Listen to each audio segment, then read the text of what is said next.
လောကမှာလူတွေကလူတွင်ကျဲလှုပ်ပြီးတော့လူလဲကောင်မှထားပြီးတော့ဘဝတုဒ္ဒရှိတဲ့အောင်ရောက်ရတာတွေရွတ်ပြီးတော့ထားပြောပြီးဖောင်းဖောင်းနဲ့ပြောတဲ့လူတွေကလည်းပညာရှိကြီးလို့ထင်ကြတယ်လေလူတဲ့ကောင်ကထားပြောပြီးတော့ပညာရှိကြီးတွေသူမသိတာမရှိဘူးမတတ်တာမရှိဘူးအဲ့လိုမျိုးပညာရှိသွားတယ်အဲ့ဒါပညာရှိလားမြတ်စွာဘုရားကပညာရှိနဲ့ပညာရှိအတုနဲ့အစစ်ကိုဘယ်လိုခွဲပြတော့ဆို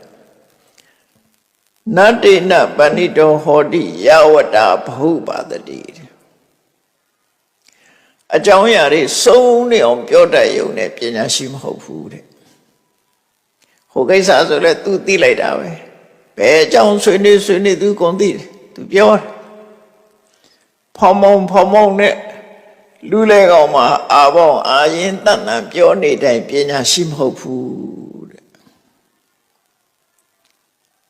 လောကမှာလူတွေကတော်တော်များများမှာတက်ရောင်ကားတွေအများရှိတယ်လေရှားရွတ်တွေတို့တက်ရောင်ကားတွေတို့အများရှိတယ်အဲ့ဒါပညာရှိခေါ်မလားလူလဲကောင်မှာစကားဖောင်ပြီးတော့ဟိုအကြောင်းအရာလဲသူသိတယ်ဒီအကြောင်းအရာလဲသူသိတယ်ပြောနိုင်တယ်အဲ့ဒါပညာရှိလားဆိုတော့မြတ်စွာဘုရားကနတ္တိနပဏိတောဟောတိရှာဝတ္တဘဟုပါတတိအဲ့ဒီလိုလူတွေကောင်မှစကားမြတ်ပြောတတ်ရုံနဲ့ပဲ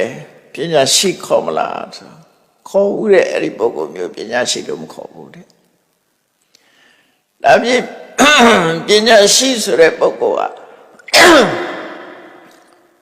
ဘယ်လိုပုဂ္ဂိုလ်တော့ဆိုပညာရှိဆိုတဲ့ပုဂ္ဂိုလ်ဟာခေမီအဝေရိအဘယောပဏိတောတိပေါဆိုတယ်ပညာရှိဆိုတဲ့ပုဂ္ဂိုလ်ဟာ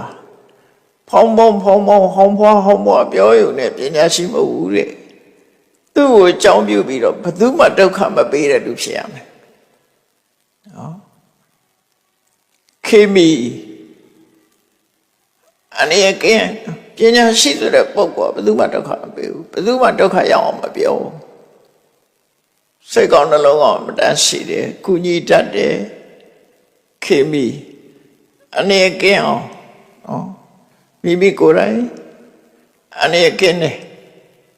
ဖေးကင်းတယ်သူများကိုဒုက္ခမပေးတဲ့ပုဂ္ဂိုလ်ဖြစ်ရမယ်အဝေရီရှန်သူကင်းတဲ့ပုဂ္ဂိုလ်